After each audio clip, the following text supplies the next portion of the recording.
Coucou, c'est Anne du blog Un chat un chat et aujourd'hui on se retrouve pour faire la vidéo de fin d'année. J'ai pas fait de vidéo au mois de novembre parce que sur le coup j'avais l'impression que j'avais rien cousu, en y réfléchissant finalement si, et que en plus de ça, le week-end était pris et puis quand c'était pas pris, il faisait un temps de merde. Donc là j'en profite d'un midi où il fait à peu près jour pour vous filmer ça. Je pense que ça risque d'être un petit peu décousu. Enfin, les catégories risquent de pas être aussi bien définies que d'habitude, mais je vous propose qu'on y aille maintenant. C'est parti.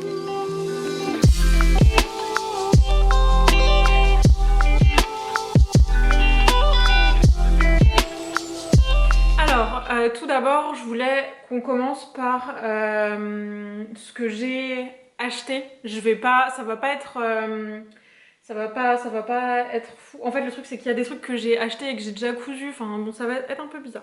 Donc là, tout ce que j'ai acheté et que j'ai pas cousu. Donc, il y a ce patron de M comme Marie, qui est M comme Mijina. Donc, c'est ce patron-là. Je vous mettrai un visuel ici. En fait, cette année, j'ai pas été au CSF. J'étais à la grande mercerie. Mais c'est pour ça aussi que j'ai pas. Enfin, en fait, je savais pas si j'allais faire un vlog ou pas, je savais pas si j'allais y aller au CSF. Et en fait, j'ai retrouvé Pauline pour aller à la grande mercerie le vendredi. Et j'ai pas eu le courage d'y aller le samedi au CSF. Trop de monde, j'avais trop de trucs à faire. Et en fait, le samedi, j'ai passé la journée en pyjama pour tout vous dire. Je me suis habillée, il était 16h pour aller à 19h chez des potes. Et c'est tout quoi. Et en fait, je suis super contente de ne pas y avoir été. Moi j'y vais plutôt pour voir des gens et là, enfin cette année, les gens que d'habitude je souhaite voir, entre guillemets, n'y étaient pas. Donc voilà, puis j'avais pas envie d'acheter des trucs. En plus le samedi, il allait y avoir plein de monde, donc je suis super contente de ne pas y avoir été objectivement. Donc voilà, mais toujours est-il qu'en parallèle, il y avait le bazar magique de M comme Marie, qui était dans les locaux de Artisan pendant qu'Artisan était au CSF. Et du coup, moi j'ai flashé sur cette robe-là, je l'ai vue en vrai et genre l'amour fou quoi. Donc j'avais acheté Manzanilla qui est un peu un peu du même genre, non parce que, mais je dis du même genre parce qu'en fait dans les deux il y a des jours échelle. Manzanilla, je l'ai toujours pas, je l'ai acheté quasiment dès qu'elle est sortie et je l'ai toujours pas cousue. Mais en fait, celle-là, quand je l'ai vue, celle-là, elle est passée encore au-dessus en termes d'amour et d'envie de la faire. Donc je pense que je vais peut-être commencer plutôt par celle-là. En plus, je sais quel tissu je voudrais utiliser. Donc je pense que ça, pendant les vacances, je vais essayer de la coudre et je la trouve trop jolie. Je suis super contente de l'avoir achetée. Donc à la grande mercerie, j'ai acheté ça chez Philetic. Alors en fait c'est de la maille polo un peu, je sais pas si vous voyez ce que je veux dire. Enfin je sais pas si c'est un autre nom, mais pour moi ça fait penser à du tissu de polo. Alors je vois si ça veut bien faire un petit focus. J'adore la couleur. Alors ça, donc pour celles qui ont suivi toute ma série d'articles sur ma garde-robe machin, donc ça c'est une couleur qui est pas dans ma garde-robe, dans ma palette d'hiver. Mais je vais m'en faire une palette d'été et je pense que ce sera dedans. C'est sûr et certain. Et désolée, j'ai un truc dans un bout de cheveux dans la bouche. Donc du coup, celui-là, je pense que, enfin moi je porte vachement ce genre de couleur en été. Et je pense que je ferai une deuxième palette pour l'été et tout. Et là, je pense que je vais faire une robe là-dedans. Je suis pas encore 100% sûre de mon coup, mais a priori c'est une robe. Voilà. Alors ensuite, donc je l'ai pas acheté, mais je l'ai reçu. Et il s'agit du livre Drest de Direndo. Donc j'en reviens encore au point précédent. Si vous n'avez pas lu la série de 3 articles sur mon blog sur la planification d'une garde-robe, enfin de ma garde-robe en tout cas, où étiez-vous? Je vous invite vraiment à aller le lire parce que je parle beaucoup du livre de Direndo, en particulier de la méthode. Je parle pas des patrons, je parle vraiment de la méthode. Parce que c'est un livre qui est divisé en 2 parties, donc une méthode et des patrons. Et en fait, j'ai l'impression, je pense que tout le monde en a entendu parler, je vais pas vous le présenter une millième fois. Donc voilà, mais ça fait partie des achats entre guillemets de l'année. Alors moi il faut savoir que du coup je l'ai pas acheté, je l'ai reçu gratuitement parce que j'ai fait partie des testeuses. On a testé les patrons cet été au mois d'août il me semble. Moi j'avais testé trois patrons. Le pantalon, la robe, mais alors il y a une robe, en fait il y a 2 robes hein, dans le livre, je vais essayer de la retrouver vite fait. Enfin j'ai testé ça aussi, l'espèce de gilet long. Et j'ai testé la robe, mais pas celle qui est élastiquée, la robe droite. Qu'est-ce que je vais la trouver? Absolument pas. Voilà, celle-ci. Donc, ce qui est cette robe-là. Et du coup, c'est peut-être cette robe-là que je vais faire avec la fameuse maille polo. Mais bon, je vous le dis, c'est pas encore arrêté. Enfin bref, donc j'ai cousu ces 3 pièces-là en test. Pour l'instant, il y a un seul modèle que j'ai eu, plusieurs versions définitives, je ne sais pas tout de suite. Mais c'est vraiment un beau livre. Moi, je le trouve très complet. En fait, je sais que les patrons, ils ont été pas mal décriés pour leur simplicité, leur trop grande simplicité. Et en fait, je comprends pas trop parce que je pense déjà, bon, il en faut pour tous les goûts. Il faut des trucs faciles à coudre, des trucs moins faciles. Et puis, enfin, ça c'est juste mon ressenti personnel, mais moi je me rends compte que bah, y a un moment, une période où je cousais beaucoup de choses compliquées, enfin des grosses pièces et tout, ça me challengeait. Et je pense que j'ai eu ma dose, je me suis rendu compte que bah oui, en soi, je veux dire, rien n'est impossible. Enfin, je veux dire, si tu passes une semaine, dans tous les cas, il y a un moment, ça va marcher quoi. Je veux dire, si tu découds 70 fois, il y en a bien une, ça va passer, ça va le faire. Donc, je veux dire, faut pas, enfin, la couture, je veux dire, c'est pas de la magie. En fait, plus on pratique, plus on est bon. Et il y a un moment, enfin, je dis pas que j'ai fait le tour, je dis pas que j'ai fait le tour de la question, hein, loin de là. Mais bon, grosso modo, je sais que ce qui m'intéresse, ce que j'ai envie de faire, bah, je peux le faire, je sais le faire. Et si je sais pas encore bien le faire, bah, en y passant du temps, et ben, j'y arriverai de toute façon. Enfin, je veux dire, c'est pas un truc insurmontable, quoi. C'est pas, je veux dire, c'est pas comme si là on me disait, vas-y, fais un salto arrière, quoi. Là, je sais que je n'y arriverai pas. Mais la couture, maintenant, je me suis assez rassurée sur mon niveau. Je sais pas si c'est, je me suis assez challengée en tout cas. Et maintenant, j'aime bien faire des projets simples et rapides. Et ça me fait extrêmement plaisir. C'est peut-être aussi parce que j'ai beaucoup moins de temps qu'avant. Parce que bah, typiquement, avant, Florent, par exemple, était en Guyane. J'avais tous mes week-ends toute seule pour faire tout ce que je voulais. Et voilà, si je voulais coudre vraiment de 6 h du matin jusqu'à 23 h, je n'avais que ça à faire, genre, et que je voulais ne pas manger, même, enfin, je pouvais faire ça.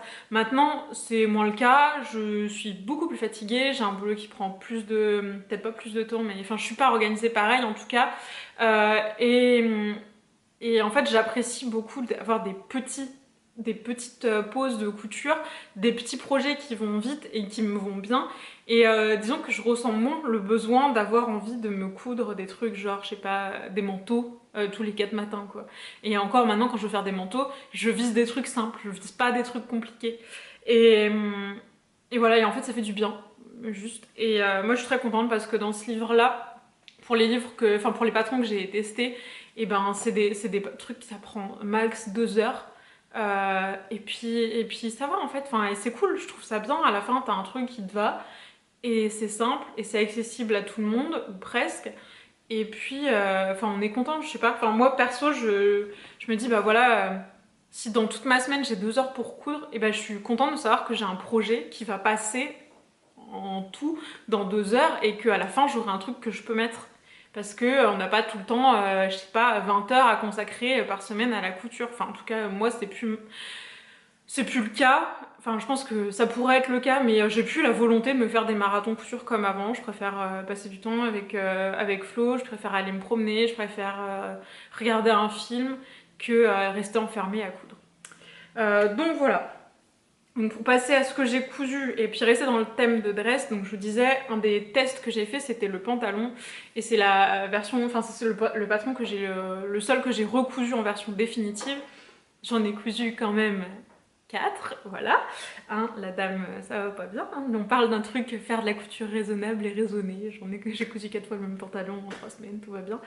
J'en ai cousu 4, il y en a 3 versions qui sont portables, il y a une version où j'aime pas le rendu donc je vais retirer l'élastique et je vais m'en séparer je pense. Pour moi le pantalon c'était vraiment une découverte parce que les pantalons élastiqués ça a un potentiel de grossissement qui est quand même très important. Hein.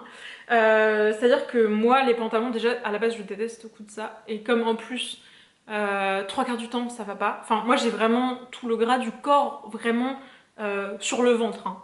enfin, à l'avant, enfin on dirait vraiment que je suis enceinte tout le temps, de toute la vie.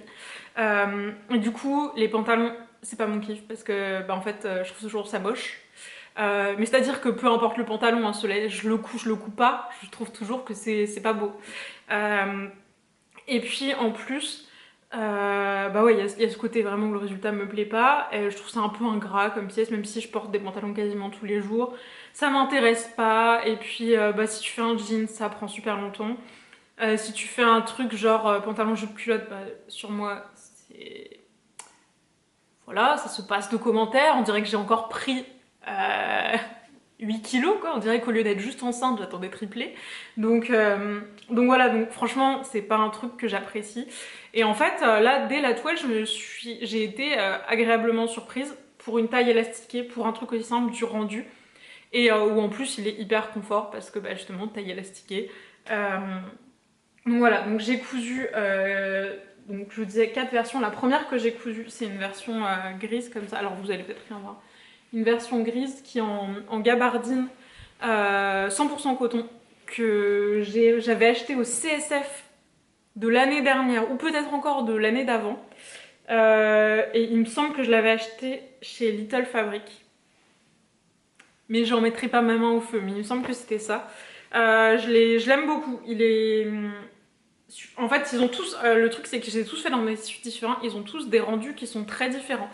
Donc celui-là, je l'aime bien. Alors par contre, du coup, gabardine 100% coton, au fur et à mesure, enfin si je le porte, mettons 3-4 jours, pas forcément à la suite, mais sans le laver, c'est vrai qu'il se déforme un peu, enfin il se détend. Bon, lavage d'après, ça revient comme avant et tout, mais je trouve super. Là, c'est la première version que j'ai cousue.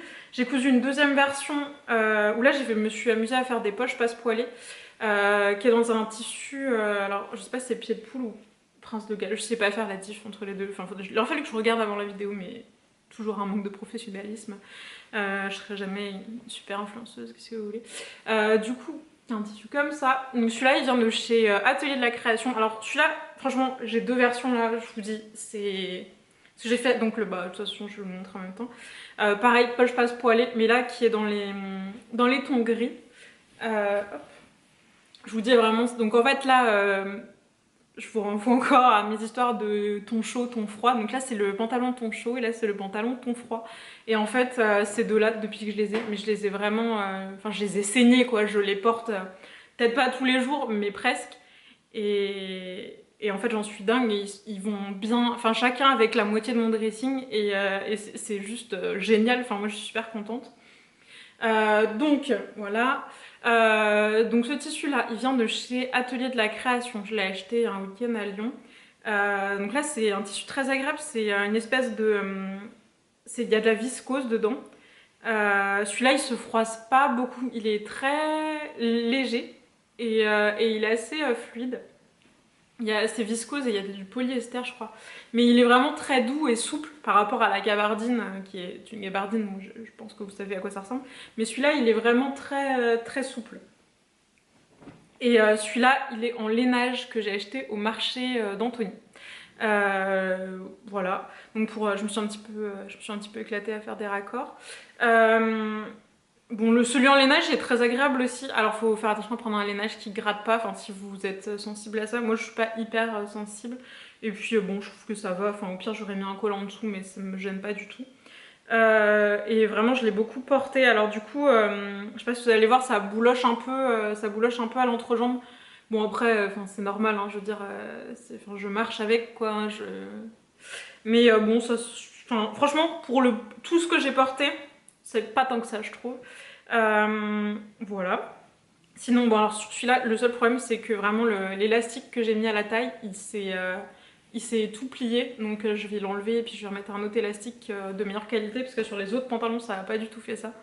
Donc je sais pas pourquoi là ça le fait, mais bon, ça m'énerve. Donc je vais virer l'élastique et puis je vais refaire. Donc voilà. Donc ça, c'est les trois que je porte vraiment. Donc il y a le gris, le marron et l'autre gris. Et j'en ai fait un autre en gabardine de chez Rascol en kaki. C'est la même gabardine que j'avais utilisée pour ma veste Tello. Et en fait, quand j'ai commandé chez Rascol pour faire ce pantalon là, Et j'ai pas du tout percuté que c'était la même, sinon bah, je l'aurais pas commandé. En fait, je pensais vraiment. Mais ça, c'est entièrement ma faute, j'ai pas regardé la compo, j'y suis allée comme ça en disant ah oui, bon, gabardine, très bien, pas cher, hop, achetons. Et en fait, la gabardine de chez Rascal, c'est pas une gabardine 100% coton, c'est une gabardine qui a de l'élastane et tout dedans. Et bah, du coup, c'est pas le rendu que je voulais déjà. Et puis ensuite, bah, le tissu est assez épais, assez... Enfin, en fait, le rendu du pantalon, je vous mettrai... Enfin, je pense que je vais faire un article sur le blog avec, de toute façon, les 4 modèles. Je vais pas faire 4 articles, il y a un moment, faut arrêter aussi. Mais en fait, le tissu est trop épais ou c'est trop... Enfin, c'est trop moulant, pourtant c'est la même taille que les autres. Hein. Mais en fait, les poches marquent. Alors, faut savoir que les poches, elles sont grandes hein, sur ce pantalon-là. Donc, si vous utilisez un pantalon épais, ça va... Enfin, un pantalon épais. Un tissu épais, ça marque, ça se voit en fait, on voit les poches à travers de la jambe et c'est laid. Du coup, c'est pour ça que celui-là, je l'utiliserai pas. Je pense que je vais récupérer l'élastique pour mettre dans le pantalon gris. Et puis voilà. Mais bon, c'est dommage, mais enfin, c'est vraiment 100% ma faute en fait. Je pensais que c'était, je sais pas, j'ai pas regardé. Grossière erreur de débutant. Du coup, pour les poches, du coup, comme enfin, celui-là, c'est celui que j'ai cousu en deuxième, je crois, ou en troisième, comme je me suis fait niquer. Là, sur celui-là, par exemple, où le tissu est quand même assez épais vu que c'est du lainage, j'ai fait un parement de poche en lainage et puis j'ai fait un fond de poche en voile de coton. Donc au début j'ai pensé à ne pas faire de poche, mais bon, en fait je m'en sers quand même pas mal. En plus, enfin, ce que je vous dis, elles sont très grandes, donc enfin, voilà, je peux aller jusque là dans la poche. Donc voilà, enfin pour résumer, donc de toute façon je pense que vous avez compris, je suis tout à fait emballée par ce patron. Je trouve, enfin moi je trouve qu'il me va très bien, je trouve que c'est très versatile. Enfin on peut le porter taille haute, on peut le porter taille basse, ça peut faire décontracté, ça peut faire habillé, enfin taille basse avec un petit revers et des talons, bah en vrai ça fait super, moi je trouve que ça fait très chic, enfin très chic, n'exagérons pas, mais voilà c'est un peu, enfin par rapport à comment je peux être habituée tous les jours, disons que c'est peut-être un peu plus, voilà, c'est un niveau dessus. Mais je suis vraiment emballée et j'ai hâte de coudre les autres modèles, et en particulier ceux que j'ai pas testés. Typiquement la blouse à boutons. C'est des patrons que j'ai assez envie, parce que je me dis, enfin, voilà, si tout est aussi simple et au final aussi réussi, ben, ça me tente pas mal. Donc voilà. Il y aura un article hein, évidemment sur le blog, je pense, au début de l'année, parce que là le blog va être en trêve hivernale, en vacances lui aussi, moi aussi. Il y aura un article à la rentrée, donc du coup je vous dis, je vous présenterai les 3 pantalons. Je vous présenterai ce que j'ai dit dans le dernier tome. Ce que je voudrais faire, c'est le dernier tome de mes 3 articles. Je vais essayer de le placer un maximum de fois dans la vidéo. C'est que je voudrais essayer de prendre, enfin à la fin de l'article, en gros, de vous prendre une photo avec ce pantalon là, mais genre plein de hauts et plein d'accessoirisations différentes pour que vous puissiez voir un peu tous les styles qu'on peut faire, et pour moi aussi, que ça puisse me servir de trame en fait pour tous ces jours où je ne sais pas comment m'habiller et que j'ai pas besoin de réfléchir, et je me dis ben voilà, genre j'ai toutes ces images là de tenues que je porte ou que j'ai portées, voilà, tous ces assemblages prédéfinis que je peux avoir, et puis je choisis parmi ceux-là. Donc voilà, donc ça c'est un des projets que j'ai cousu. Un autre projet que j'ai cousu, je vous en parlais la dernière fois, c'est la salopette Daniel de République du chiffon. Alors là, comme ça, on dirait juste un énorme tas de jeans, donc grosso modo, c'est ça. Alors, je l'ai pas fini parce que je vous explique ma galère. C'est-à-dire que j'avais fait une toile, hein, j'ai fait une toile du pantalon du bas, que j'avais cousu même sur les côtés, il n'y avait pas d'ouverture, et j'arrivais à l'enfiler. Et là, donc, je couds tout mon truc, je fais toutes mes surpiqûres, voilà, je couds même l'intérieur à la main dans un beau Liberty, etc. Et quand j'essaye, je me rends compte que le bas est ultra serré, mais genre ça ne va pas du tout en fait. Et du coup, j'avais pas mis les boutons, hein, j'ai pas mis les boutons sur le côté, j'ai laissé pour l'instant, j'ai rien mis, mais j'avais mis des épingles. Genre, il y a un moment, je me suis baissée pour ramasser un truc par terre, il y a une épingle, elle a explosé en deux quoi. Donc je sais pas si j'ai pris 10 kilos entre ma toile, ma version définitive, ce qui serait bizarre étant donné qu'il y avait seulement quelques jours. Je ne sais pas quelle est cette sorcellerie, mais toujours est-il que bah du coup, bon, faudrait que je mette les boutons pour avoir un rendu définitif, mais j'ai pas eu le coup, ça, en fait ça m'a dégoûté, j'ai pas eu le cœur de finir, je me suis dit mais Qu'est-ce que c'est que ça? Enfin franchement, qu'est-ce que c'est que cette histoire? Je comprends pas. Bon, je savais pas trop si ça allait m'aller le look salopette, mais là, enfin comment j'ai testé en tout cas, clairement ça n'allait pas du tout. Donc bah je suis un peu dépitée parce que je me suis vraiment fait chier quoi. Pour que ce soit joli, que ce soit bien fait. Et là quand tu l'enfiles, c'est là, c'est vraiment avec votre ventre de femme enceinte, madame, ça ne va pas du tout. Donc je ne sais pas, ou alors faut que je commande un Spanx ou un truc comme ça pour la porter, enfin... Bon, bref, je vais mettre les boutons, je pense, quand j'aurai un petit peu le courage de m'y remettre, et puis ce sera bon. Et enfin, le dernier truc que j'ai cousu, je vous en ai parlé un petit peu ce week-end sur Instagram, c'est un manteau. Alors là, c'est bien parce que dans le retour, en tout cas, on voit rien. Je sais pas si vous verrez quelque chose. C'est un manteau magnésium. Donc là, il est noir. Donc c'est un lainage, pareil, acheté récemment qui vient du marché d'Antony. Et l'intérieur, c'est une flanelle qui vient de chez ma petite mercerie. Flanelle, grossière erreur. Alors là aussi, mais je vous dis en ce moment, je sais pas ce que je fais, mais je bug. Et en fait, la flanelle, je pensais pareil, c'est un truc 100% coton, mais alors, vu comme elle est fluide et tout, je pense qu'il y a de la viscose dedans ou un truc comme ça. Je vous mettrai la référence dans la barre d'infos. Donc c'est le même que le mien, que je me suis fait l'année dernière, je vous mettrai une photo. À part que le sein est plus long et bien sûr dans une plus petite taille. Ah, ça c'est Sissi qui veut sortir. Donc je vous disais, je l'ai cousu ce week-end, ça a été une tannée, mais vraiment, je sais pas ce que j'ai fait, mais le col, ça a été vraiment mes erreurs, enfin boulette sur boulette, et il y a un moment où Flo lui-même m'a dit, non mais faut peut-être que t'arrêtes pour aujourd'hui, faut peut-être reprendre un autre jour. Je dis, ah non, je veux finir ce soir, parce que je veux, enfin en fait si vous voulez, il est pas complètement terminé, parce que typiquement les manches c'est pas cousu et le bas n'est pas cousu non plus, parce que je veux le réessayer une dernière fois sur ma soeur pour être sûre que les longueurs soient bonnes et que ça lui plaise.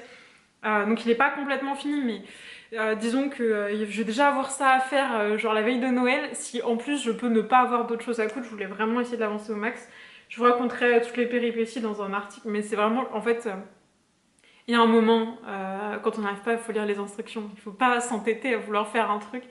Mais là il y a eu beaucoup d'étourderies aussi. Enfin j'ai cousu le mauvais côté du col. Enfin au lieu de coudre le côté qui est extérieur, j'ai cousu ce côté-là d'abord. Je me suis dit ça a une forme bizarre quand même. Ça fait normalement ça fait un angle droit le bout du col tailleur, ça fait pas un arrondi. Enfin bref, donc je vous dis c'était un petit peu compliqué pour la dame quand même. Voilà, donc je pense que ça résume bien tout ce qui s'est passé. Sinon, en dehors de ça, qu'est-ce qui s'est passé? Ben, pas grand-chose. Je vous avoue que les mois de novembre et décembre, pour moi, c'était vraiment un gros creux. Je suis toujours un petit peu dedans. Hein. Même si bah, coudre le manteau, finalement, ça m'a donné envie de coudre d'autres choses. Ça m'a redonné envie de coudre. Parce que vraiment, en fait, bah, je suis démotivée. Mais je pense que c'est pas la couture en elle-même. Hein. C'est la saison, c'est le boulot, c'est le perso. Enfin voilà, où ben, tout est un peu compliqué. Et je manque d'envie de... je manque d'envie de faire quoi que ce soit. Voilà, enfin, en fait, je me dis, il y a déjà assez de trucs à faire à côté et enfin, voilà, j'ai pas envie de me forcer à coudre. Donc là, l'envie revient doucement, ben tant mieux. Je pense que j'en profiterai des vacances de Noël pour m'y remettre tranquillement. Parce que ces derniers temps, je suis épuisée, voilà. J'ai pas, quand je rentre le soir, le dernier truc que j'ai envie de faire, c'est coudre. Donc vraiment, je végète sur mon canapé. Et je le vis très bien, hein. Mais voilà, bon, du coup là je sens que ça passe, il y a les vacances qui arrivent dans 5 jours, je n'en peux plus. Et puis ça va faire du bien, les vacances de Noël, rentrer un petit peu à la maison, prendre des photos pour le blog, tout ça. Donc bah écoutez, je pense qu'on se retrouvera que l'année prochaine, donc que en 2020. Sur YouTube et puis sur le blog. Bah, d'ici là, de toute façon, par contre, je serai présente sur Instagram, je pense, pour raconter ma vie. Et puis, bah, je vous souhaite de très bonnes fins d'année. Bon courage pour finir les derniers jours de boulot. Et puis, bah, bonne fête de fin d'année. On se voit en 2020. À bientôt.